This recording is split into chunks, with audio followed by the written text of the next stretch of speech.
क्या हो रहा है? Good evening. गुड इवनिंग, कैसे हो आप लोग? मैं बढ़िया हूँ। क्वेश्चन लिख दिया? सो लेआउट मेथड में हम लोग आज पहुंच गए हैं 5 और 6 नंबर पे, जिसमें 5वां आज क्वेश्चन है लेकिन छठा एस्से है। राइट, अगर आप 6 देखोगे, 6 इज एस्से 125 नंबर का। तो एस्से के लिए सबसे बेस्ट लेआउट यही होता है। तो आपने देखा होगा बहुत लार्जर लेआउट है, ठीक है। तो ये यूपीएससी का एस्से है जो आ चुका है। तो इंडियन सोसाइटी आप लोगों ने पढ़ी ली है, तो उसमें हमें क्या करना है, अब आज से हम एस्से भी लिखना शुरू करेंगे। तो एस्से लिखने का जो सबसे अच्छा मेथड होता है वो पहले लेआउट फॉर्म करना होता है, कि हम लेआउट फॉर्म कर लें, क्या क्या पॉइंट हम इसमें रखेंगे, सब पॉइंट्स क्या क्या होंगे। सो जो हमारा आज का क्वेश्चन यहाँ पे आपको मिल गया, ये आपको इसमें क्या करना है, आपको इसमें सबसे पहले इसको देखे बिना, जो मैं आपको लेआउट दे रहा हूं, इसको देखे बिना आप पॉइंट जनरेट करो कि इस पर्टिकुलर क्वेश्चन पर आप कितने पॉइंट जनरेट कर सकते हो। ठीक है, पहला जैसे ही आपको क्वेश्चन मिले, सबसे पहले आप लोग भी ध्यान रखें कि सबसे पहले आप बोर्ड पे ये क्वेश्चन लिख दो, ताकि ये इस बात पर फोकस कर सके कि हमें इस पर कितने पॉइंट्स बनाने हैं। ठीक है, 1 2 3 4 जो भी है। इसके बाद जब आपको ये मेथड जो मैं आपको दे रहा हूं वो प्रिंट करके जब आपको मिल जाएगा, तो आप उससे मैच करो कि कितना परसेंट, 50%, 60%, 70% आपका सक्सेस रेट। और नियर अबाउट नहीं रहना है कि थोड़ा बहुत एक आध वर्ड मिल गया तो यार टिक मार दिया हमने, एकदम सही लिखा है। नहीं, जो पूरा फ्रेज है वो आना चाहिए। अगर आप वो कर पा रहे हैं, दैट्स वेरी गुड। फिर सबसे पहले ये देखो, जब आपने इसको मिलाया, ठीक है, ये स्टैंडर्ड है कि मतलब ये आंसर में ये पॉइंट्स होने चाहिए। तो जब आपने मिलाया तो सबसे पहले अपने आप से वो एनालिसिस करो 5 मिनट का, कि जब तुम्हारे टीचर ने पढ़ाया है तो आप इसको कर क्यों नहीं पाए, रीजन क्या था।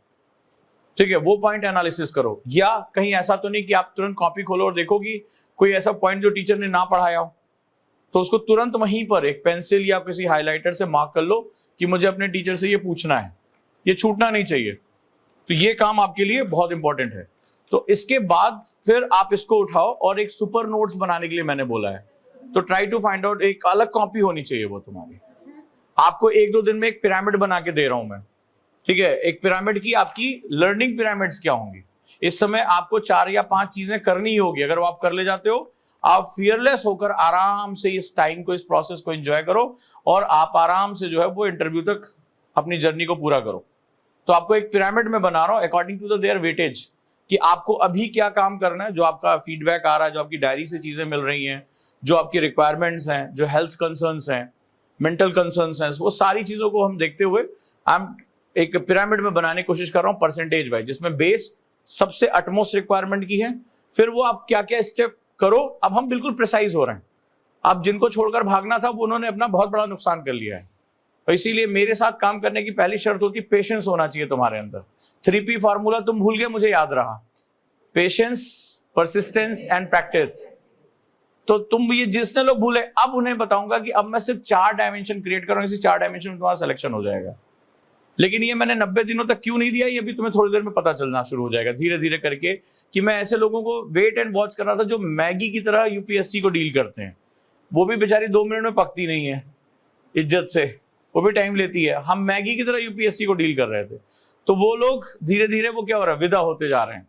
ठीक है, या उनका टिकट कटता जा रहा है। किसी के घर में कोई समस्या, किसी के मन में कोई समस्या, किसी के तन में कोई समस्या लगी हुई है समस्याएं, तो वो समस्याएं धीरे धीरे रुखसत की तरफ होती चली जाए।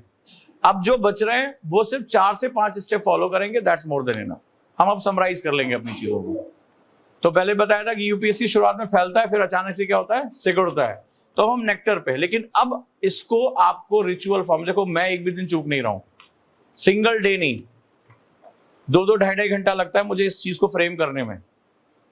राइट, क्लास थी मेरी 4:15 में, 4:05 मैंने इसको खत्म किया। जल्दी से क्विकली एक चाय पिया, फिर 5 मिनट के अंदर क्लास में चला गया। मुझे ये था कि क्लास में जाने से पहले ये कंप्लीट हो जाना चाहिए। तो ये बहुत इंपॉर्टेंट, स्पेशली एस्से वाला पार्ट काफी लंबा पार्ट है, तो आप एस्से भी आज शुरू कर देंगे लिखना। ठीक है, तो ऐसे ही हम 8-10 मेंस के क्वेश्चन एस्से करते हुए चले जाएंगे। तो आज का क्वेश्चन बहुत अच्छा है। राइट, इस पर मेरी डिस्कशन हो भी चुकी है पहले भी। राइट, इस पर डिस्कशन हो चुकी है। मेंस का क्वेश्चन है ये, 15 मार्क्स का रहा है, 250 वर्ड में लिखना है। ये ज्यादा है, 150 से ज्यादा है ये मेंस का। भारतीय सिपाही बल ईस्ट इंडिया की सेना क्यों तत्कालीन भारतीय शासकों की संख्या बल में अधिक और बेहतर सुसज्जित सेना से लगातार जीतती रही, कारण बताएं। तो आप में से कितने लोगों ने इसको लिख लिया अभी तक?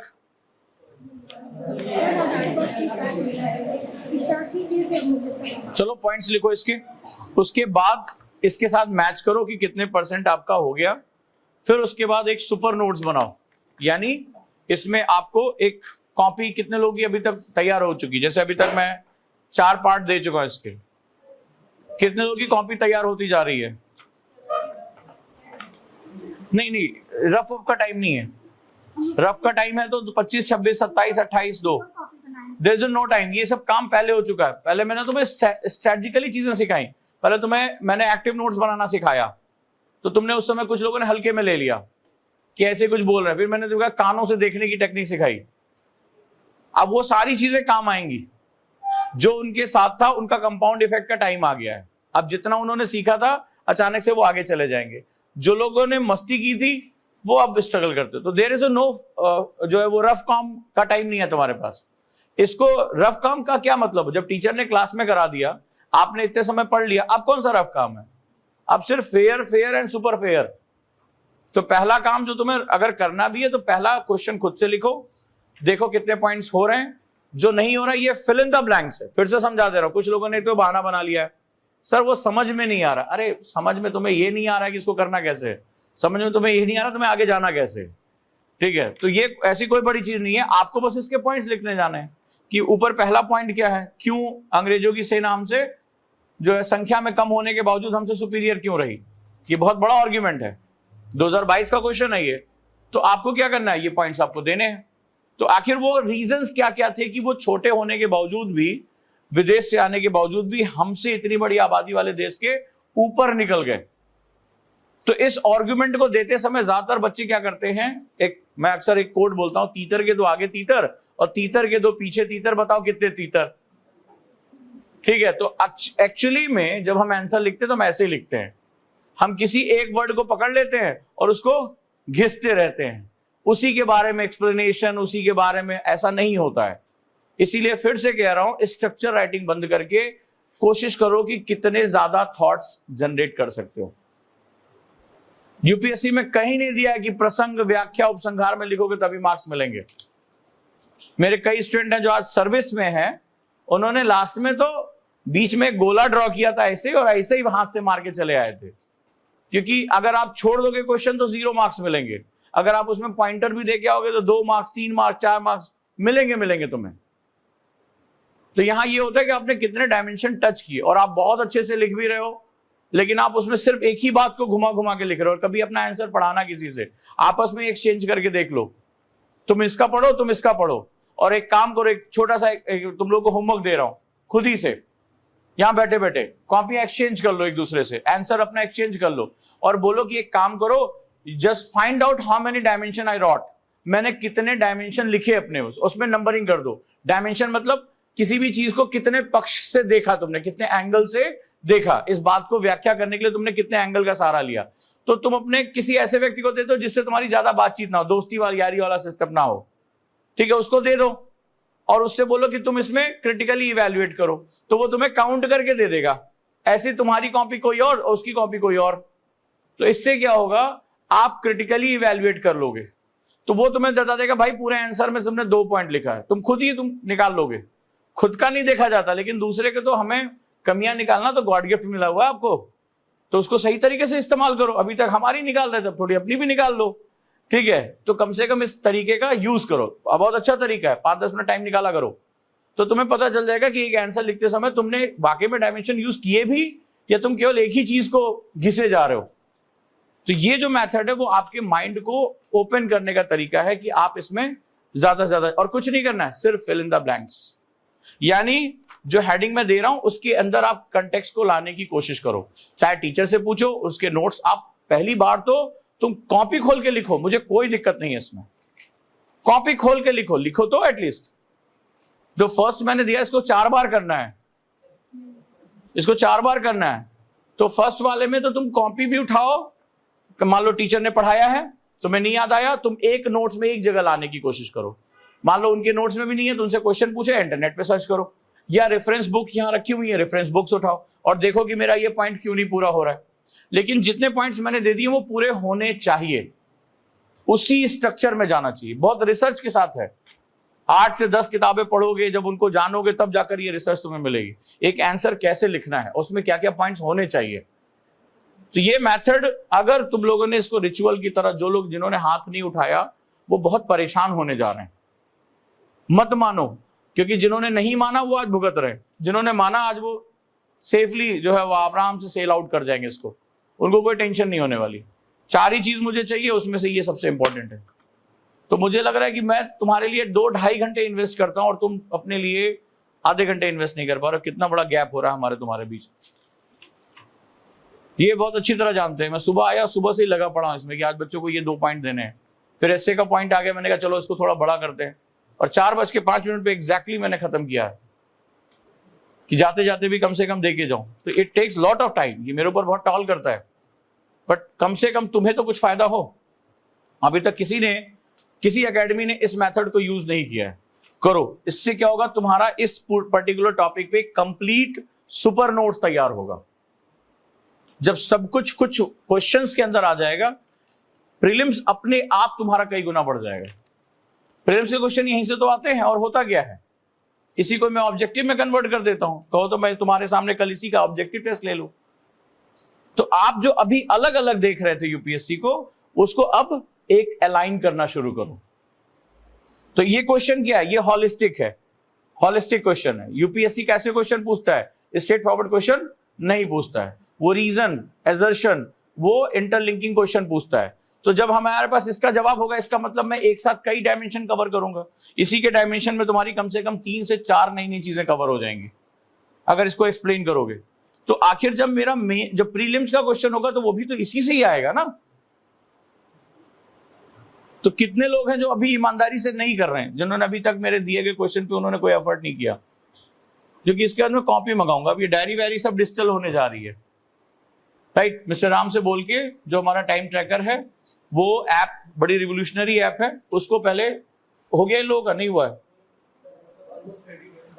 हाँ, तो इनकी ट्रेनिंग कराओ ताकि ये काम खत्म हो। अब हमें कॉपियां चेक करने पे ध्यान देना है, और जिसकी कॉपी अब मिसिंग हुई उसको मिस आउट कर दो, खत्म करो, क्योंकि वो रिजल्ट नहीं दे पाएगा हमारा। मुझे पिरामिड अपनी कंप्लीट करानी है, तो मैं तुम्हें बिल्कुल अब टॉप पे लेकर आ रहा हूं, बिल्कुल नैरो। एक दिन में 4 काम तो कर लोगे ना, बस बहुत है मेरे लिए। तो चलो इस क्वेश्चन को जल्दी से करो, 7 to 8 मिनट्स का टाइम दे रहा हूं, और देखो कितने पॉइंट्स हो गए। शाबाश,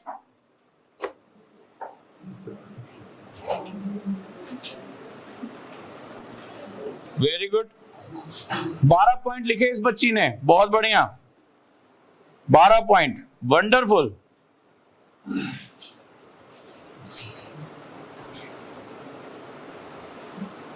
नौ और 10 की बहुत ज्यादा नीड भी नहीं थी, लेकिन 9 पॉइंट इज गुड। ठीक है, हम इसको यूज कर सकते हैं, इसको एक साथ ही यूज कर सकते हैं। वेरी गुड, बहुत सही, शाबाश, वंडरफुल। क्या नाम बेटा आपका? दीपांशी, वेरी गुड बेटा। 12 पॉइंट, देखिए 12 पॉइंट कौन हराता है? 12 पॉइंट ऐसे चाहिए मुझे, ऐसे ही चाहिए। इसके अंदर एक्सप्लेनेशन अपने आप हो जाएगा, तुम्हें पता तो एक्सप्लेन क्या करना है। 12 पॉइंट,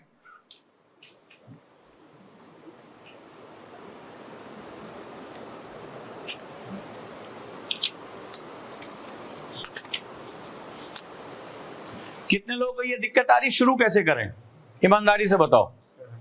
कितने लोगों को ये दिक्कत आ रही है, हम शुरू कैसे करें? बिस्मिल्लाह नहीं हो रहा उनका, ठीक है, श्री गणेश ही नहीं हो पा रहा है।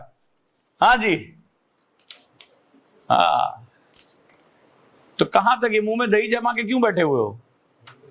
गुरुकुल में अगर परेशानियां कहोगे नहीं तो सॉल्यूशन मिलेगा कैसे?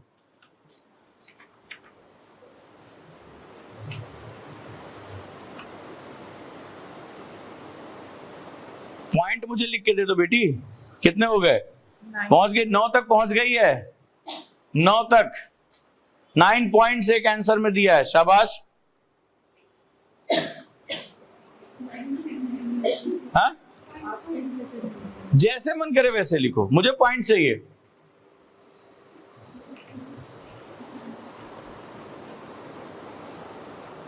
मुझे पॉइंट चाहिए भाई,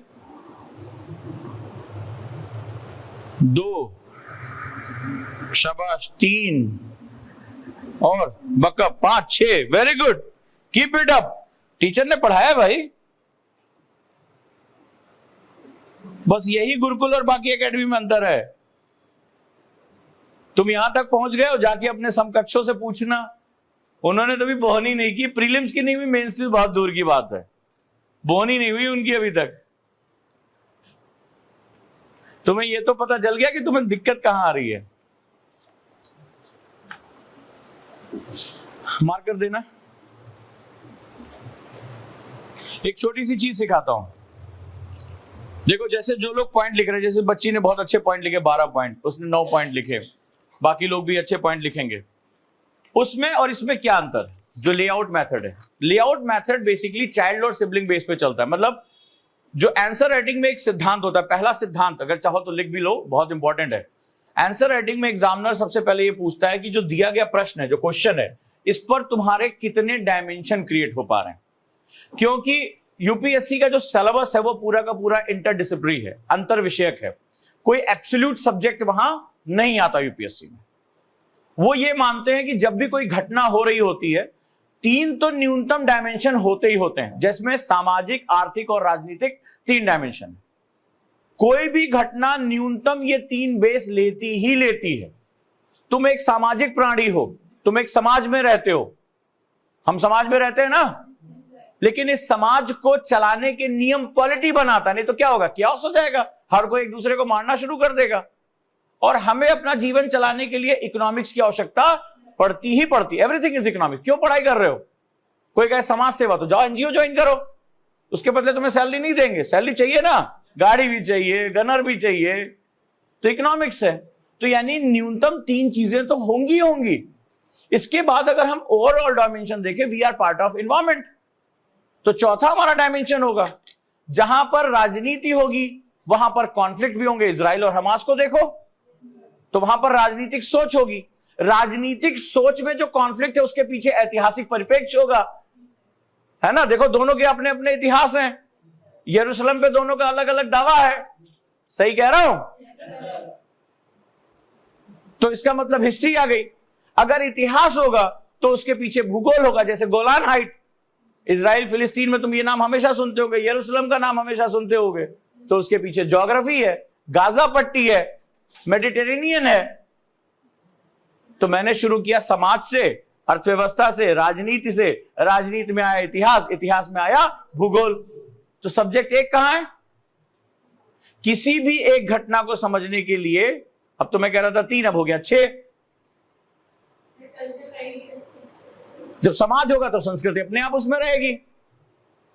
और संस्कृति किस रूप में आएगी? संस्कृति के कई आयाम होते हैं, हर चीज संस्कृति है, रीति रिवाज से लेकर ज्ञान और विज्ञान। जैसे इजराइल की संस्कृति क्या है? Science and technology. उसके पास आयरन डोम है, वो छोटा सा देश है, लेकिन उसने अपनी टेक्नोलॉजी को क्या कर रखा है? अपनी संस्कृति कर रखा है। आर्मी को क्या कर रही है? अपनी संस्कृति बना दी है उसने।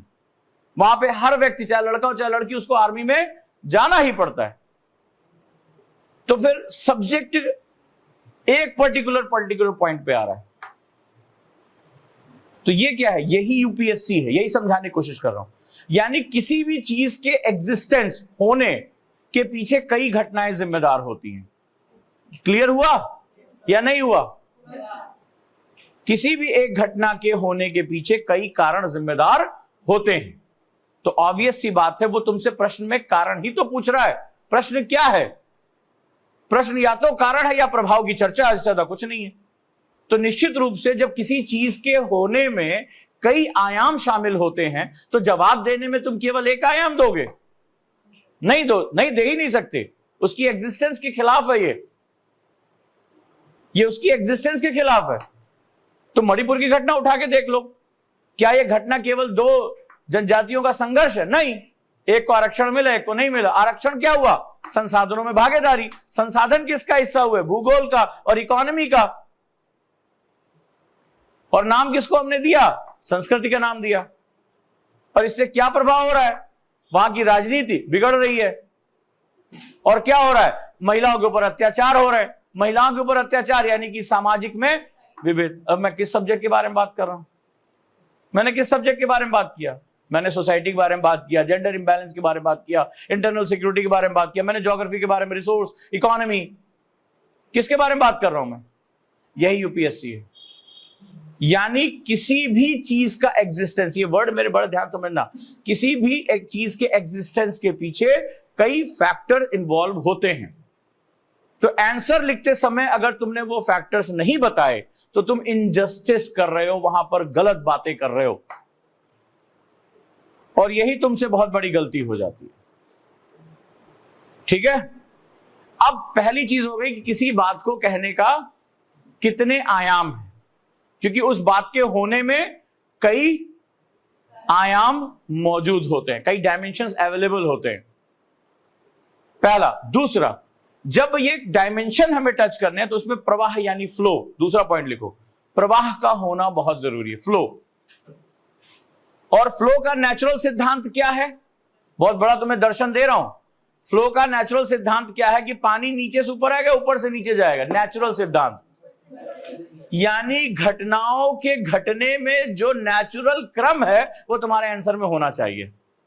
मान लीजिए तुम बहुत विद्वान निकले और तुमने सभी घटनाओं को इकट्ठा कर लिया, लेकिन तुम्हारा जो नेचुरल फ्लो जो प्रिंसिपल है वो डिस्टर्ब हो गया, यानी जो घटना बाद की है वो तुमने पहले रखी।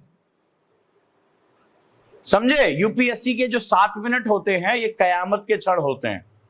7 मिनट में एक आंसर लिखा जाता है, सोचा जाता है, गढ़ा जाता है। अब देखो मैंने क्या किया, फ्लो को डिस्टर्ब कर दिया। होता क्या है?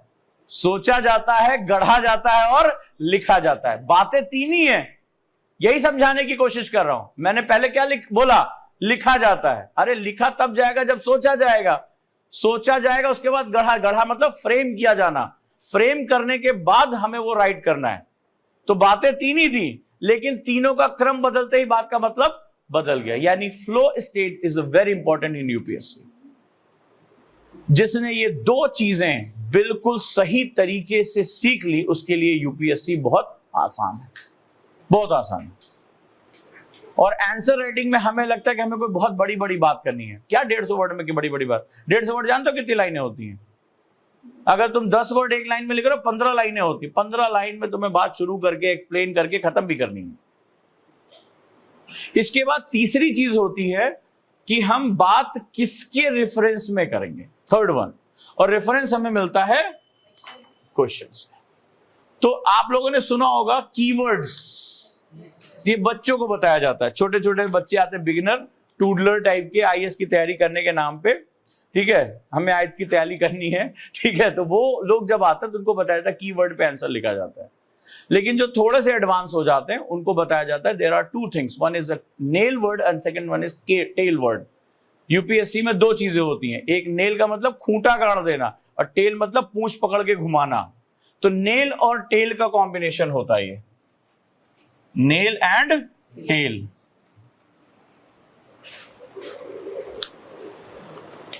यानी एक पर्टिकुलर वर्ड, इसको कीवर्ड भी कह सकते हो नेल को, लेकिन ऐसा होता है कि यूपीएससी पूरी बात कह रहा है और लास्ट में वो एक छोटा सा वर्ड डाल देता है और उससे पूरी बात का मतलब बदल जाता है। यानी पूंछ पकड़ के वो क्या कर देता है, घुमा देता है। टेल पुच्छ वाक्य कहते हैं उसको हिंदी में, सुना तो होगा कभी ना कभी। वो लास्ट में कुछ ऐसा जोड़ेगा कि ऊपर की सारी बातों का विरोधाभास पूछ लेगा तुमसे। अचानक से लगेगा कि तुम माइंडसेट जैसे से पढ़ते जा रहे हो, माइंडसेट बना रहे हो, अचानक से ट्विस्ट मार देता है वो। तो वक्त बदल जाते हैं, हालात बदल जाते हैं। अगर वहां आपका दिमाग कंट्रोल नहीं करेगा तो आप इसका आंसर नहीं दे पाओगे। तो नेल वर्ड और टेल वर्ड ये 2 बड़ी इंपॉर्टेंट चीज होती है। चलिए, तो इसमें हमें क्या करना है, व्हाई डिड द आर्मीज, यानी अधिकांश भारतीय सिपाहियों वाली, ठीक है, ये किसने लिखा है? सिपाही में ह की छोटी बात। एक तो यार हिंदी बहुत गलत तुम लोग लिखते हो। सिपाहियों वाली ईस्ट इंडिया की सेना क्यों तत्कालीन, यहां पे बिंदी होगी, तत्कालीन भारतीय शासकों की संख्या बल में अधिक और बेहतर सुसज्जित सेना से लगातार जीतती रही। Why did the armies of the British EIC mostly comprised of the Indian soldiers win consistently against the numerous and better equipped army of then Indian, I capital होगा Indian rulers। ठीक है, अब जरा ध्यान से समझो, क्वेश्चन किसके बारे में है? क्या ब्रिटिश आर्मी के बारे में है? बहुत इंपॉर्टेंट सेगमेंट है। कि British army which comprises Indian soldiers. The complete phrase is like this, right. फिर दिस इज नेचर क्या है इसका, कंपैरिजन क्वेश्चन, तुलनात्मक है कि भाई भारतीय राजा जिनके पास बहुत बड़ी बड़ी संख्या बल था, यहां के क्लाइमेट के थे, जलवायु को समझते थे, युद्ध स्थितियों को समझते थे, उन पर अंग्रेजों की छोटी सेना जिसमें ज्यादातर भारतीय थे, उन्होंने जीत क्यों प्राप्त कर ली। तो सबसे बड़ी बात है कि एक विदेशी की सेना में भारतीय जो थे, क्या वो देशभक्ति लॉयल्टी के बारे में नहीं जानते थे, पहला क्वेश्चन ये। फिर युद्ध जीतने के लिए किन किन नियमों की आवश्यकता पड़ती है, हमें वो पता होना चाहिए, जो भारतीय राजाओं के पास एब्सेंट थी। और भारतीय राजाओं के पास जब इतनी बड़ी सेना थी फिर भी वो जीत क्यों नहीं पाए। तो ये इसको बोलते हैं कंपैरिजन बेस्ड क्वेश्चन, यानी क्वेश्चन को पढ़कर, इसीलिए समय के साथ काम करो, क्वेश्चन को पढ़कर उस पर एक व्याख्या लिखने की आदत डालो। कितने लोग करोगे आज से, खासतौर पर जिन्होंने हाथ उठाया कि हम सबसे पहले एक्सप्लेन क्वेश्चन। तुमने आज तक सुना होगा एक्सप्लेन द आंसर, उजांग सर आज से कह रहे हैं एक्सप्लेन द क्वेश्चन। तुम चलो एक काम करो, क्वेश्चन की व्याख्या करना शुरू करो कि इस क्वेश्चन को पढ़कर मुझे ये समझ में आया। 50% क्वेश्चन वहीं खत्म हो जाता। This is a comparison based question. एक तरफ भारतीय राजा और एक तरफ अंग्रेजों की सेना, जिसमें भारतीय हैं, तो कैसे उनकी लॉयल्टी को अपनी तरफ किया और कैसे उनको भारत के खिलाफ ही मजबूर कर दिया लड़ने के लिए, और कैसे यहां के सिस्टम का पार्ट ना होने के बावजूद उन्होंने इतना बड़ा हिस्सा जीत लिया। सो ये बड़ा इंपॉर्टेंट है। जो लोग अभी आंसर लिखना चाहते हैं वो एक्सप्लेन द क्वेश्चन पे लगे, क्वेश्चन को एक्सप्लेन करने की आदत डालो। How many points you are getting is a comparison based explanation. क्या है ये बेसिकली, कीवर्ड इसका क्या है, क्या इसमें कोई ट्विस्ट है या नहीं है, पहले इसको एक्सप्लेन करो। जो आर्मी है वो है इंडियन सोल्जर से बनी, लेकिन कंपैरिजन पूछ रहे हैं कि इंडियन सोल्जर इंडियन रूलर्स के साथ में आर्मी है, लेकिन कंपैरिजन पूछ रहे हैं कि वो इतने स्किलफुल क्यों थे और ये क्यों। बिल्कुल। अब इसके पीछे बहुत से फैक्टर्स इन्वॉल्व होंगे, राइट। और युद्ध जीतने के लिए जो भी रणनीति की आवश्यकता पड़ेगी उसको हमें जरूरत पड़ने वाली है, जाने हो जाएगा।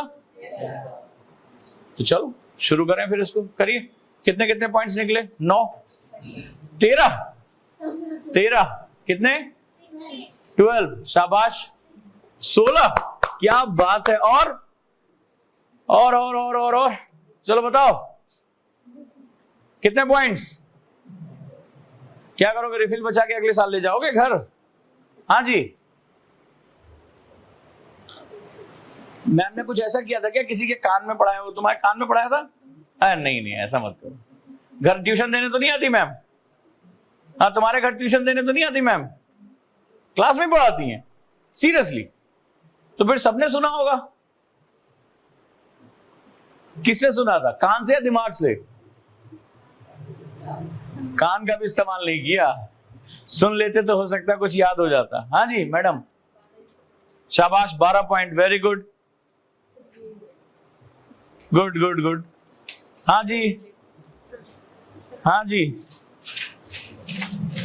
5 क्यों सर, आपने दिया था ऐसे लिखना है ना, बस ये जानना। चलो लिखो इस आगे जो फोर्थ क्वेश्चन था, लिखो इसको। अब इसका आंसर बनाओ, मुझे पूरा एकदम डिटेल चाहिए। हाँ जी, क्या लग रहा है, हाँ कितने, 11 हो गए।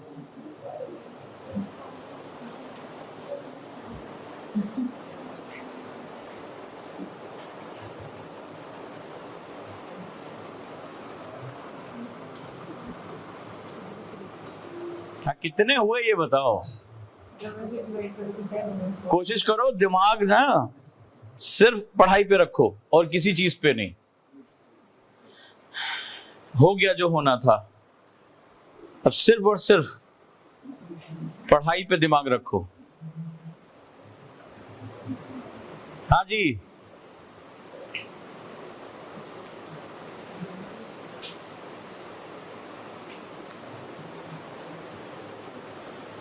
सोलह, 12, 13 कितने, अरे शाबाश, वेरी गुड।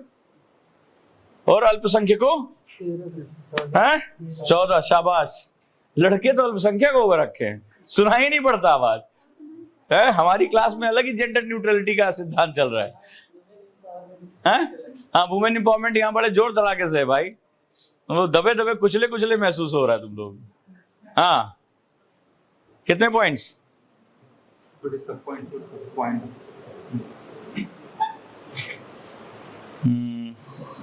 चलो ट्राई तो करो एटलीस्ट।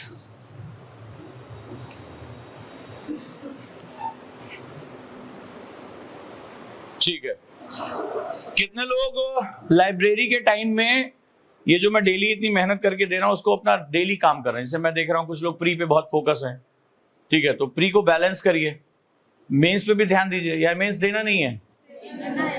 लग तो नहीं रहा है। तो वहां जाके क्या करोगे? 3-3 घंटे ताश खेलोगे, लूडो खेलोगे, सांप सीढ़ी खेलोगे, 99 से कट के वापस आओगे, करोगे क्या? तो बैलेंस इसी को कहते हैं। यूपीएससी इसीलिए टफ हो जाता है क्योंकि ये संतुलन का खेल है। आपका मन किस में लगता है, यूपीएससी को इससे मतलब नहीं है। आप संतुलन कितना अच्छा लेके चलते हैं, इस पे बहुत मैटर करता है। Self discipline. तो टाइम टेबल में, यहाँ के टाइम टेबल में 2 आंसर लिखने का समय कौन कौन दे पा रहा है ऑनेस्टी के साथ? मैं कॉपी चेक करा लूंगा। ये कॉपी अलग चाहिए मुझे, एक दिन में 1, तो इस हिसाब से 200 दिन में 200। हाँ, अच्छा, रूम पे जाके टाइम मिलता है तो वहां भी कल कितना टाइम रूम पे मिल जा रहा है? मिल जाता है। मतलब मेरे को तो 2 आंसर चाहिए, या कम से कम 1 तो दे ही दो अच्छे से लिख के, भले चाहे 20 मिनट लगाओ, 25 मिनट लगाओ।